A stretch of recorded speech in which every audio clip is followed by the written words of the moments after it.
Oremus.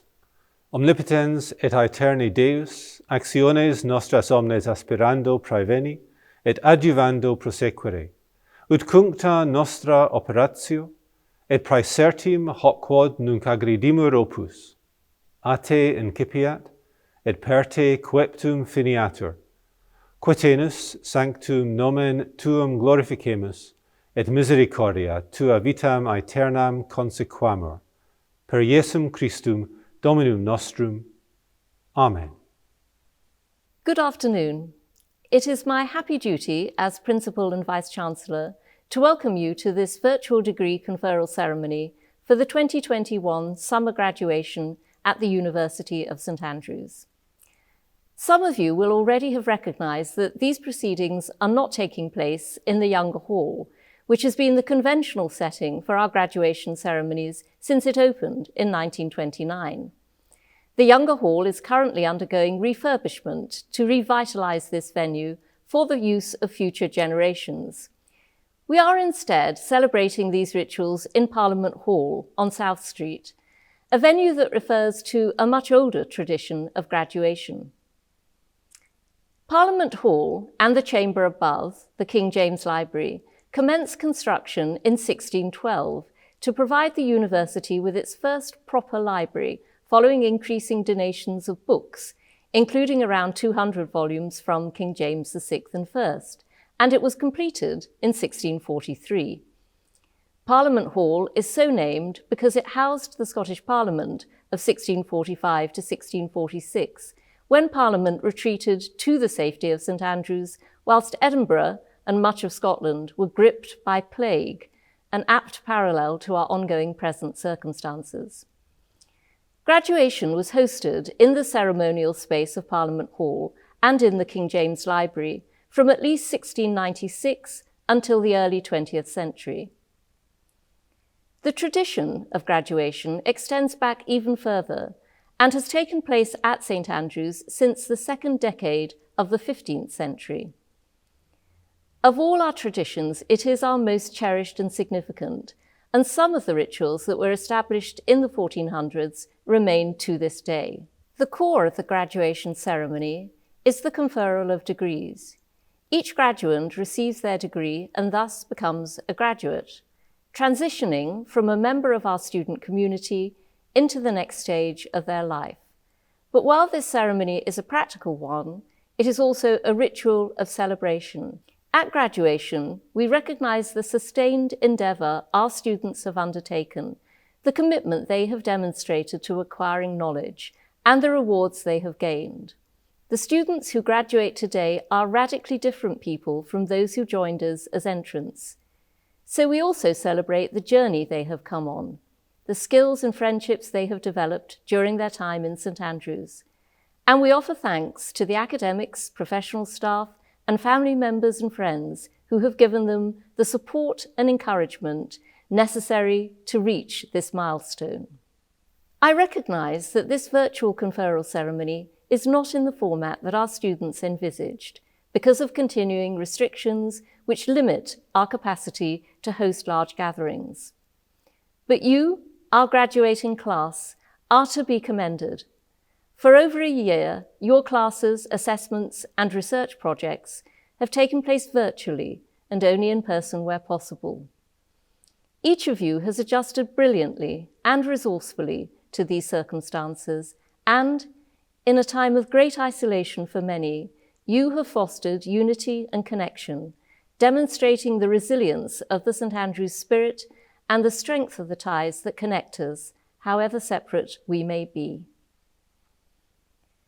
Today's conferral ceremony allows us formally to award your degrees, an important step in allowing you to move on to the world of work or further study.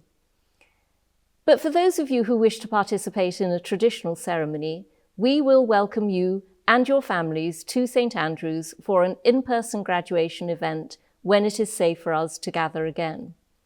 We have commenced planning for 3 successive weeks of graduation celebrations in June 2022, which will host the graduating class of 2022 alongside the returning classes of 2020 and 2021 who were not able to complete this ritual in person. It will be an immensely sweet occasion when we can celebrate together. Our physical separation does not detract from the significance of the graduation rites. To recognise the felicity and formality of this ritual, we have preserved in this virtual format many core elements of our graduation tradition.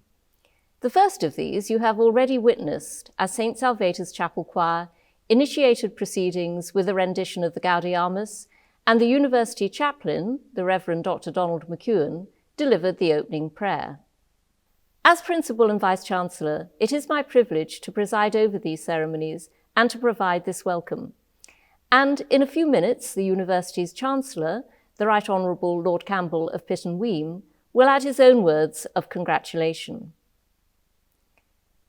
Following the introductions, we will proceed to the conferral of degrees upon students at bachelor's, master's, and doctoral level. I will call upon the Dean of the respective faculty and ask them to present each graduand for their award. The Dean will read the name of each student, and I will bestow the degree upon them in absentia with Latin phrases according to our tradition.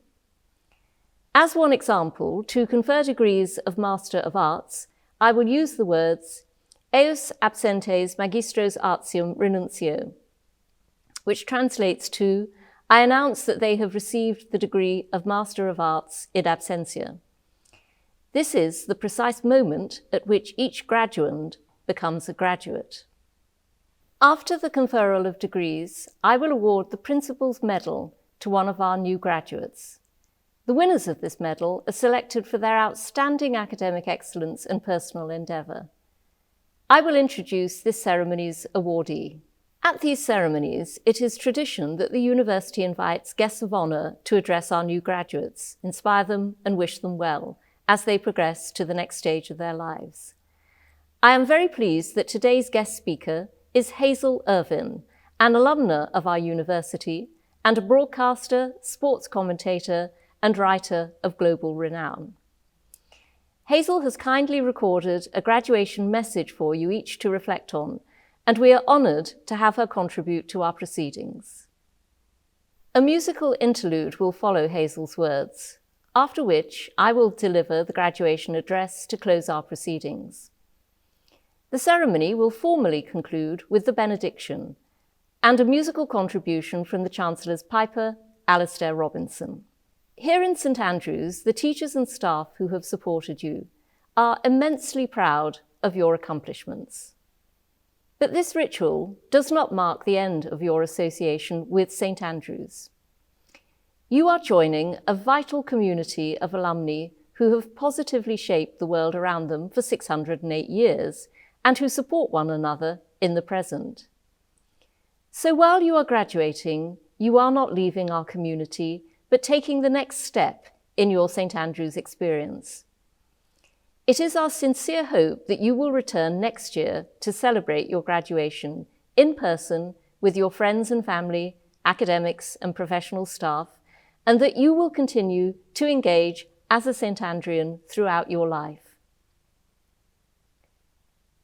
I am now pleased to introduce the Chancellor of the University of St Andrews, the Right Honourable Lord Campbell of Pittenweem.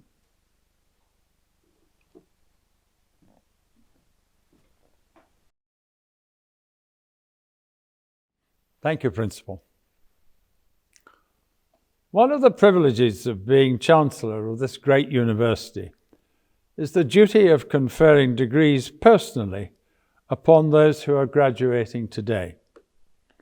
But these are not normal times, and the fact that we meet at all, even if only virtually, is the result of the remarkable efforts and commitment of the staff of this university at all levels, whether they be academic, administrative, or providing services. And all of this under the leadership of the Principal and her senior colleagues. To all of them, I extend our thanks. Today, as you graduate, you will formally become members of the academic family of Scotland's oldest university, a rare privilege but one which you richly deserve. But that privilege brings with it both opportunity and responsibility, because you will also become an ambassador for the university, an ambassador for its values, wherever you go and whatever you do.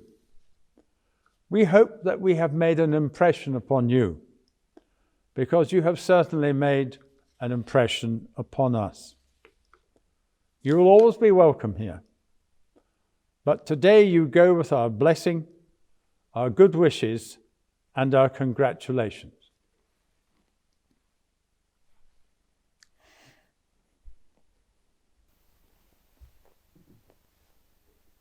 Thank you to the Chancellor for those generous words of wisdom and congratulation. We will now proceed to the main part of today's ceremony, the conferral of degrees. Decanus Facultatis Artium.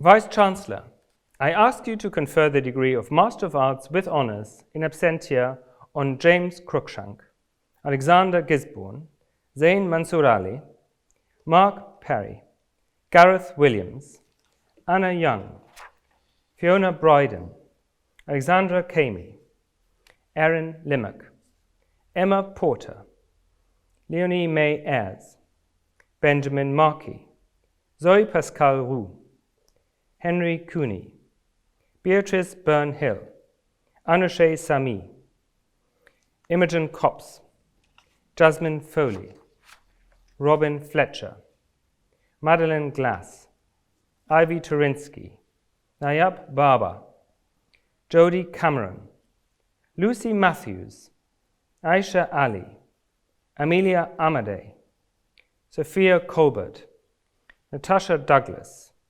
Alexandria Drivo, Isabel Horton, Alina Kichingina, Claire Pay, Natalie Pereira, Yulia Yitarian, Ananda Young, Emma Gottlieb, Rayesa Doda, Ben McCauley, Asa Taylor, Benjamin Gardner, Lauren Williams, Camille Capel, Isan Safi, Spurgeon Vasantha Kuma, Alireza McCauley, Jennifer Mercer, Belen Gomez, Mariah Hull, Judith Andrews, Zachary Hutchinson, Ross MacArthur, Claire Landrino, Lola Johnson, Rory McCullum, Verity Newman, Morgan Neiswender, Naomi Abasakra, Henry Bennett, Ursula Goldsmith, Charles Goodstein Oliver, Nicolette Irving, Henry Kirk, Daisy McNabb, Josephine McEvoy, Anya McManaman, Zoe Morris, Zoe Parrish, Henry Waterson, Eleanor Wathy, Rose Annabel, Juliet Bubaya, Letitia Chardon, Coggin Galbraith, Sadie Lober, Zoe Little, Alyssa Machinuna, Danielle Muldoon, Madison Sotos, Vanessa Wallace, Kimberly Wong, Xenia Zimmerman, Alana Foster, Veronique Lally, Alia Taifi, Caroline Hinson, Julia Whalen, Vivian Urban, Kate Hanlon, Ching Lai,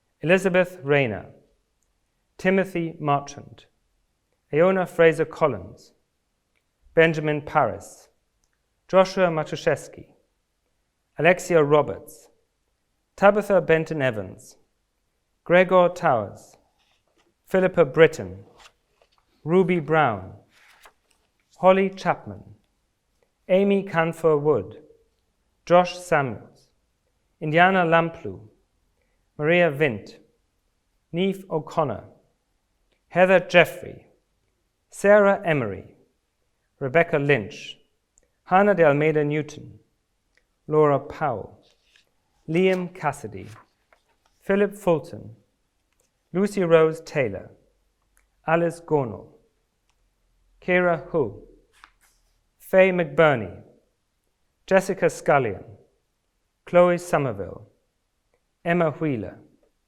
Katie Burrow, Peter Zotke III, Eva Halliday, Theodore Delivanov, Isabella Chase, Samantha Harper, Sarah Naidu, Kira Nicol, Ben Oswald, Jack Monaghan, Rowan Date, Helen Clinton, Mary Masargill, George Richardson, Alyssa McNamara, Rachel Kennedy, Grace Stewart, Lisa Ireland, Zainab Maghzoub, Eleanor Payne, Hannah Thompson, Sean Cam, Louise Gourjon, Aya Benani, Jeff Hannon, Marie Maloney, Melissa McKendrick, Jordan Muchler, Hugh Halsey, Amy Jordan, Alexandra Wilkie. Eos absentes magistros artium renuncio. Vice-Chancellor, I ask you to confer the degree of Master of Letters in absentia on Oda May Bryan, Diana Wiczorkowska, Risa Yokota. Eas absentes magistros literarum renuncio. Vice-Chancellor, I ask you to confer the degree of Master of Philosophy in absentia on Eleni Giamarellu Bumbuli. Eam absentem magistrum philosophiae renuncio. Vice-Chancellor, I ask you to confer the degree of Doctor of Philosophy in absentia on Laura Conroy, Bart Dannon, Mads Lindheimer, Yorios Muradithis, Brianna King. Eos absentes doctores philosophiae renuncio.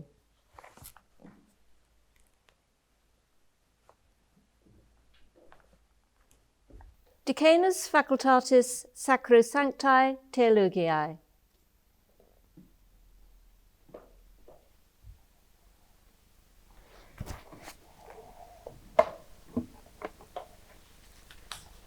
Vice-Chancellor, I ask you to confer the degree of Master of Theology with honours in absentia on Mads Christensen, Savannah Nye. Eos absentes magistros sacrosanctae theologiae renuncio. Vice-Chancellor, I ask you to confer the degree of Bachelor of Divinity with honours in absentia on Trudy Newton. Eam absentem baccalaureum sacrosanctae theologiae renuncio. Vice-Chancellor, I ask you to confer the degree of Master of Letters in absentia on Christopher Cook, Peter van der Slice, Andrew Van Teem. Eos absentes magistros literarum renuncio. Vice-Chancellor, I ask you to confer the degree of Master of Philosophy in absentia on Christian Sanchez. Eum absentem magistrum philosophiae renuncio. Vice-Chancellor, I ask you to confer the degree of Doctor of Philosophy in absentia on Taylor Gray, Preston Hill, Joel Maywood, Jeremy Rios, Amy Smith. Eos absentes doctores philosophiae renuncio. Vice-Chancellor, I ask you to confer the degree of Doctor of Letters in absentia on Michael Ray. Eum absentem doctorem literarum renuncio.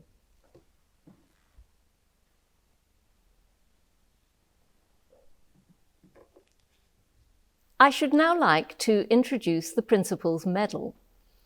This award was inaugurated 12 years ago with a gift from 3 anonymous donors and is supported by Ede and Ravenscroft, believed to be the oldest firm of tailors and robe makers in the world.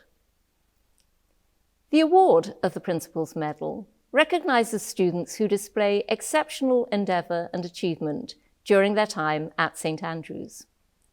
The awards are open to final year undergraduates and postgraduates in any discipline, and the achievements celebrated are both academic and extracurricular.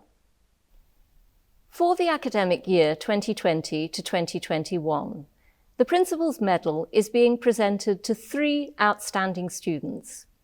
Today, we recognise Zainab Maghzoub, who has just received her Master of Arts with Honours in Arabic, Spanish and International Relations. and I am pleased to note that she has received a very strong first-class degree. Zainab applied to join the University of St Andrews via our Supported Pathway programme, which is designed to unlock potential where it has previously not been allowed to flourish. Zainab impressed the interview panel so much that she was accepted directly into the School of International Relations, rather than onto the Supported Pathway, and she has been utterly triumphant in her academic endeavours since then, consistently ranking at the very top of her class. Whilst so doing, Zainab has been an exemplary colleague to her peers, including by serving as a mentor to incoming students on widening access programmes for over 2 years. Out with the university, Zainab commits substantial portions of her time to supporting people from disadvantaged backgrounds. Zainab has worked with the Scottish Refugee Council as a children and families support worker, and she spends time around her studies teaching English to refugees and asylum seekers in the UK.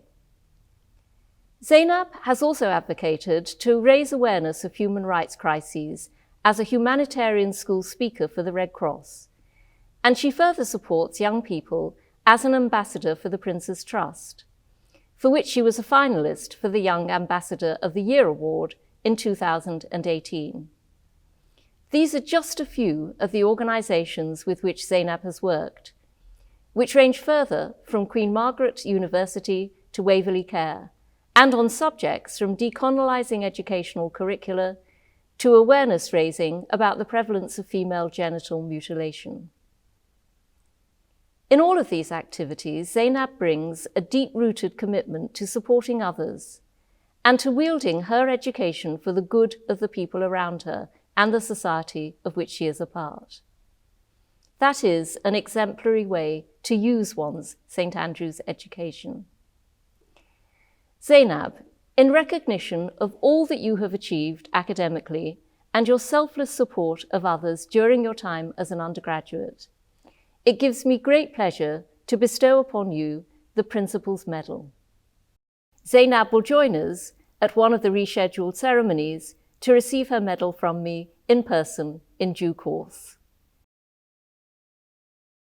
That concludes the presentation of awards for this ceremony, and it is my pleasure now to introduce our guest speaker, Hazel Irvine, who will congratulate our new graduates for the first time. Hazel was born in a maternity hospital in St Andrews on a site that has since been absorbed into the golf estate of the Duke's Course, and these origins foreshadowed both an affinity with St Andrews and a pursuit of sporting excellence that has extended throughout her life, as well as, of course, a love of golf. Hazel read for a Master of Arts in Art History at the University of St Andrews, receiving her degree in July 1986, and for over 30 years since, she has been one of Britain's leading sports broadcasters, renowned for her professionalism and continuously pushing boundaries as one of the first women to attain recognition in an industry which she has utterly transformed through example. The breadth of Hazel's presenting, commentating, and hosting work is beyond measure. Hazel has worked for every major UK network and on each of their foremost sports programmes, covering Wimbledon to Ski Sunday and sports from athletics to snooker. Hazel has also been a presenter and reporter for 15 Olympic Games, beginning with the 1988 Summer Olympics in Seoul, and she carried the Olympic flame in Moscow ahead of the 2014 Winter Games in Sochi. Throughout her career, Hazel has returned unceasingly to golf, on which she first presented in 1992 for BBC Sport, and she subsequently became the first woman to undertake the lead presentation role of the Open Championship, often based at the Old Course here in town, as well as the Masters tournament in Augusta. Hazel's career has been recognised with several awards, including the Royal Television Society's Sports Presenter of the Year Award in 2007, and I am pleased to acknowledge that Hazel has accepted the offer of an honorary doctorate from the University of St Andrews, which will be awarded to her in person during the ceremonies next June. Let us turn now to Hazel Irvine, who will deliver a message for our graduates. Hello, and thank you, Principal Mapstone, for that most generous introduction. Hello too to all of the new graduates, my fellow graduates of the University of St Andrews, and to your friends and family today. This year we're sharing this most special of occasions on various laptops and screens around the world. Alas, we can't yet share it together in the younger hall, but I understand that plans are well established for those in-person celebrations in better times next year. And believe me, that's one party you won't want to miss. So whilst this may be a virtual graduation ceremony, the achievement that underpins it and is recognised within it is authentic and is real. It is your achievement. I remember this day in my own life. In fact, it's exactly 35 years since I received my certificate in its scroll, sang the Gaudi one last time and strode off to try and find a job.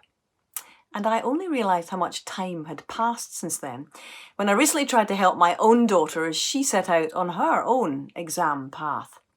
She'd stuck all kinds of quotes up on her wall to try and get her in the mood to study hard. You know the ones. Every achievement starts with a decision to try.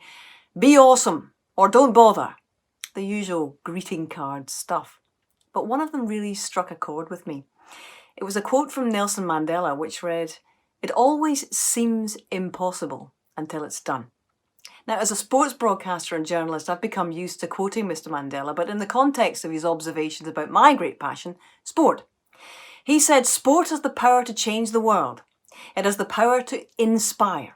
It has the power to unite people in a way that little else can." And it's my belief and lived experience that he was bang on about that. And I hope the Tokyo Olympics this summer, despite all of their challenges, will prove him right once again. But that other quote, "It always seems impossible until it's done," spoke to me about the power of perseverance. Mr. Mandela knew a thing or two about that. But so do you.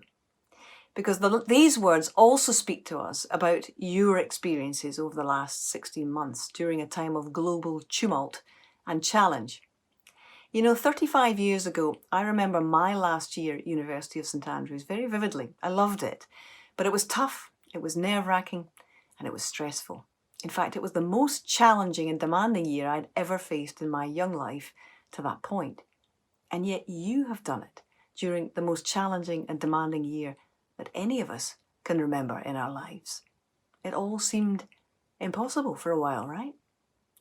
You were largely denied access to your friends, to lecture halls, to the union, to the pub, to the sporting and extracurricular activities that are such a key part of being at university. You've gone without so much of that. Okay, some of you won't have missed the library very much. But you've also been denied access to your friends and many of the fun times too. And on top of that, many of you will have tragically lost loved ones along the way in the last few months. But how proud they would be of you right now on a day like today. We've all lost some of the liberties that we once took for granted. We've lost touch with people, literally and figuratively. And all of this has not been without cost, mentally and physically, to us either. I couldn't have got through my final exams without my best pals at uni. We helped one another through it, we shared the load, and my 5 best friends from uni are incidentally still my 5 best friends. And I've no doubt that you have found a way to stay together with your friends too, and you've helped one another over the last few months. In short, it's been a long slog. You've done a whole academic year online and largely on your own. You are the first group of graduates to have done so. And I'm sure you would want me to thank the staff at the University of St Andrews for their part in helping to make it happen. What a monumental effort it has been to give you the tools to complete your degrees. The library staff who incredibly managed to put all of the books and your reading material online. The academic staff who've recorded lectures or spoke live to you on screen. The administrative staff who kept the whole institution functioning and performing as the world-class and world-renowned university that this is. What a team effort it has been. And I remind you again of Nelson Mandela's words, "It always seems impossible until it's done." And you have done it. And because of that, you have become a key part of the most resilient of graduate cohorts ever produced by this university or any other. You have got what Sir Alex Ferguson called bounce back ability.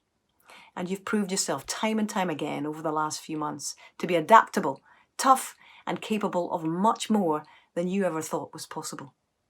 So when you eventually receive the 2021 graduation certificate in the post, it won't come with an asterisk above 2021, saying that you earned this during the darkest days of a global pandemic. But perhaps it should. But you will know, and your future work colleagues and employers will know, and they will recognise the new skills and spirit that you have garnered over the last 16 months. You have so much to offer, and so much that you can now teach others. So when life seems tough for you and others along the way after this, you can always remember that it always seems impossible until it's done. I wish you every success in the future, and I am deeply honoured to have been involved in your graduation day today. Thank you so very much to Hazel for that rich and rewarding contribution. I would like to invite our graduates to reflect on Hazel's message and their time at St Andrews during today's musical interlude. A vocal performance by Alix de la Motte de Braun de Vauvert, a postgraduate student reading for a Master of Letters in Legal and Constitutional Studies, accompanied by Claire Innes-Hopkins. Oh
Thank you to Alix de la Motte de Braun de Vauvert and Claire Innes-Hopkins for that beautiful piece.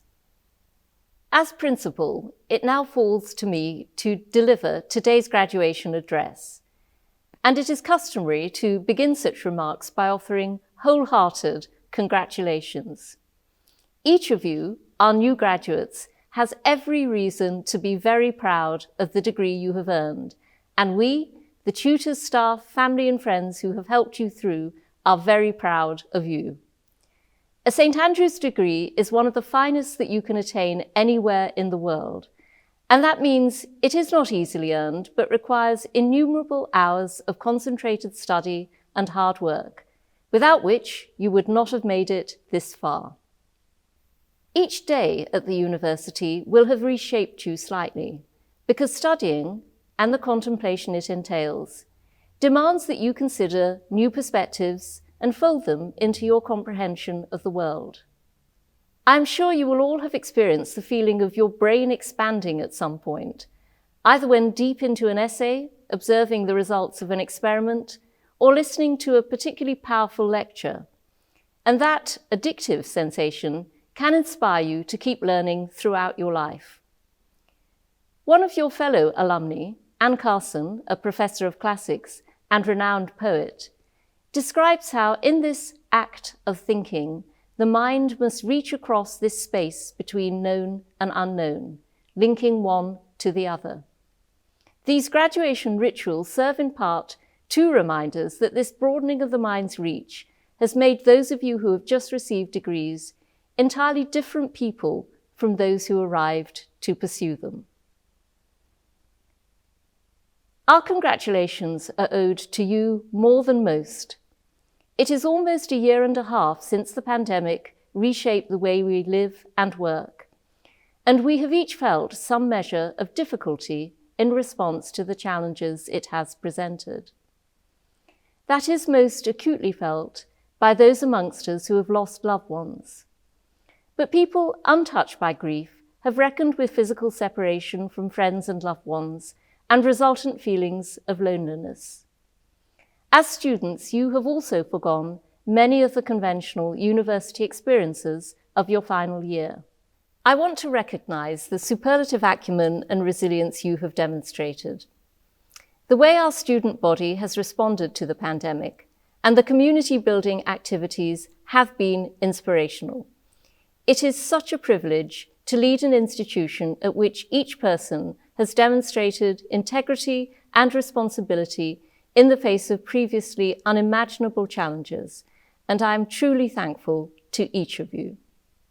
Whilst our present time is one absolutely unto itself, analogies to the university's perseverance tell us things on which it is beneficial to reflect. Over time, you will come to see this period as one incredible phase in your lifetime, but one that you can take and use to shape the rest of your life positively and for your own and others' good. 110 years ago, in September 1911, the university celebrated its 500th anniversary. The proceedings were overseen by the then principal, Professor Sir James Donaldson, who had at that time led the university through 25 years of growth, and the ensuing sense of prosperity inspired anniversary events of jubilation and no small expense. The centrepiece was an anniversary ceremony attended by over 3,500 people, including representatives of over 145 universities and learned societies, and which was complemented by quintessential St Andrean activities such as symposia, theatrical productions, and torchlit processions. This era of prosperity was curtailed by the onset of the First World War in 1914. Dr. Norman Reed, a historian of our university, reports that our student population declined by 30% between 1912 and 1915, and that of the around 1,000 graduates, students and staff who served in trench warfare, 130 died in action, whilst many more suffered internment or lasting health difficulties. Meanwhile, those staff and students who remained at St Andrews were requisitioned into the war effort. Much as in the current pandemic, our staff worked throughout the UK to render their skills, both practical and theoretical, to the national effort, and academics provided insight into many of the health, logistical, and strategic challenges of the time. The laboratories of the Butte Medical School were reoriented to research materials with the potential for military weaponization, including mustard gas, and the chemistry laboratories of the United College were recast to meet medical demands. Central to this wartime research was James Irvine, later Sir James, a professor of chemistry who subsequently served as principal and vice-chancellor of the university for over 3 decades, from 1921 until his death in 1952. Those decades are renowned as some of the most transformative in our history, because Sir James was determined to rebuild the university after the war and develop it into the institution of global renown that it is today. Yet Irvine was a student at our university, much like any of today's graduates, who excelled and changed the landscape of our town, physically and metaphorically, through simple determination and commitment. James was born in Glasgow and developed an early passion for chemistry at school before successfully applying to be a research assistant to Professor Thomas Purdy, a chemist of distinction at St Andrews. Recalling his arrival to St Andrews in October 1895, aged 18, Irvine remarked, "I stood amazed beneath St Salvator's tower, and I knew I had come home," a sentiment many of you will share. Irvine matriculated as a student in 1896 with Purdy's encouragement and read chemistry with zoology, physics and botany whilst continuing to work as an assistant. He graduated in March 1898 as a decorated scholar and having revelled in the delights of our town, including runs along West Sands, dinners with friends, and ambles along the beaches at sunset. Irvine's path took him away from St Andrews. He moved to Leipzig to pursue doctoral research, and it was in Germany that he met his future wife, Mabel Williams, from Belfast, but training in Leipzig as a musician. Irvine returned to St Andrews in 1901, where he was joined by Mabel, whom he married in 1905, and he established himself as a researcher of global renown in the field of carbohydrate chemistry. Irvine's years in Leipzig were funded by scholarship provision, and his time as an early career researcher at St Andrews was underwritten by support from the Carnegie Trust for the Universities of Scotland, both of which attuned him to the transformative utility of philanthropy. 2021 marks 100 years since Irvine's assumption of the principalship, and his legacy can be felt around us, both physically and culturally. Irvine led the expansion of our subject offerings, and student numbers increased accordingly, from just over 350 students in 1915 to over 1,000 students in the 1930s, and with a drastically increased proportion of women. These new students required new homes, and Irvine led the fundraising for and development of some of our finest halls of residence to compensate for the squalor of his own student accommodation years earlier. His tenure saw the redevelopment of Chatton House, later expanded to become Mackintosh Hall, as well as the building of St Salvator's Hall. He led the development of the Younger Hall, which opened in 1929, as well as the redevelopment of St Salvator's Chapel, the former Student Union on North Street, and many other university properties across the estate.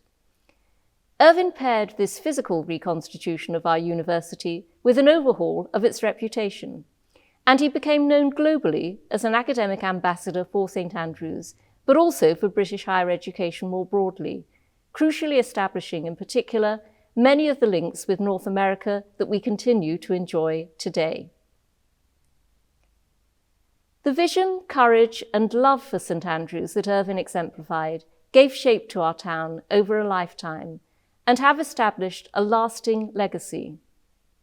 All of us have the power to do that, including you who are just starting. Sir James has certainly inspired me throughout my tenure in his role as a former principal, but also as an exemplar of the commitment to excellence that is ubiquitous at our university, and which we have sought to instill in each of you during your time here. His example has adopted new resonance since the inception of the pandemic, and the steadfastness he exhibited during the war and the determination with which he sought to rebuild in its conclusion are instructive for all of us at our present historical juncture. Over a long career, Sir James never stopped thinking what he could do for the university that would improve its standing and the experience of its students and its staff.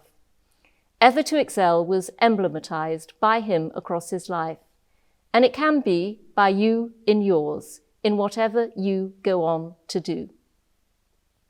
Sir James exemplified one further thing to which each of us can attest, the knowledge and belief that one goes on being a St Andrean right throughout one's life.